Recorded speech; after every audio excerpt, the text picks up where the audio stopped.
Hey friends, my name is Kareem. Buckle up, everybody. This one could be a doozy. What happens when your autistic child becomes an autistic adult?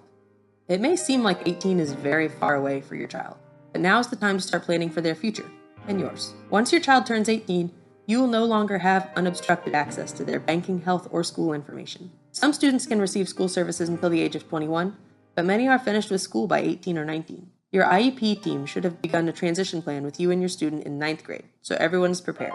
This includes if your child will get a regular high school diploma or another type of certificate, as well as options and plans for after high school. Students should have as much say in their future plans as possible during these meetings, whether they decide to continue their education, participate in a day program, or get an outside job. If they receive therapies in school, those will need to be funded by a different source after they graduate.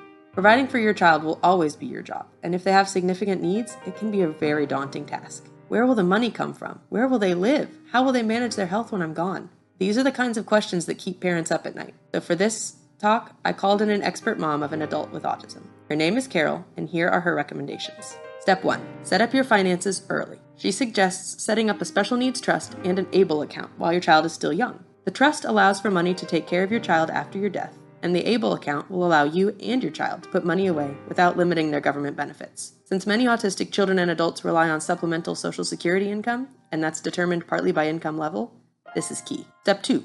Seek out wise counsel, particularly regarding guardianship. For some autistic adults that need limited support, a durable power of attorney is enough to maintain their independence while allowing parents to help with things like bank accounts, doctor visits, and applying for government benefits. For others who need more support, families may need to go in front of a judge and gain guardianship. This allows parents or guardians to have a similar amount of input as they did prior to the child's 18th birthday. Step 3.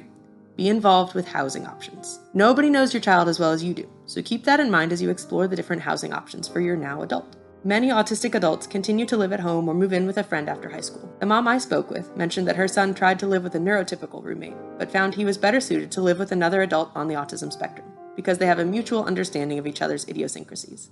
Group homes are another option for autistic adults that allow a few adults to live together under the supervision of one or more trained staff.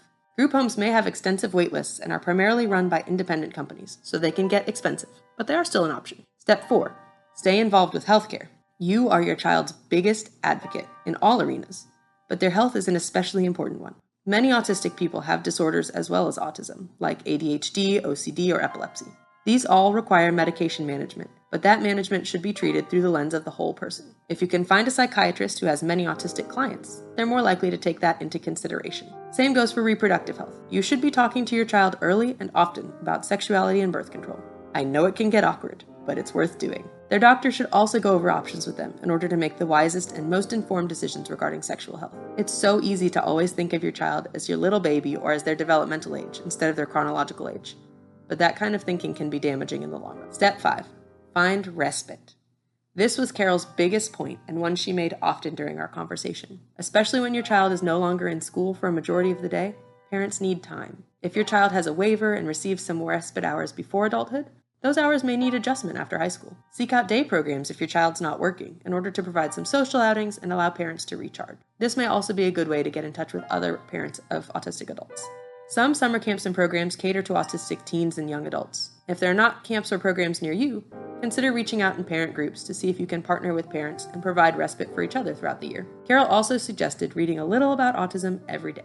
It doesn't have to be much, just making it a habit to learn more so it's not as overwhelming. She used her local librarians to help her research, and then read the articles they suggested, but also highly recommended books by Temple Grandin. Grandin is an incredible autistic adult with a doctorate in animal science, and she's written books about what it's like being autistic. She also does talks and presentations you can find online. She's at once encouraging and realistic, and I also love listening to her. In conclusion, you will never stop being concerned about your children as adults, autistic or not, but you can be as prepared as possible if you follow these steps. Don't forget to subscribe for more fun. Bye-bye, superstars.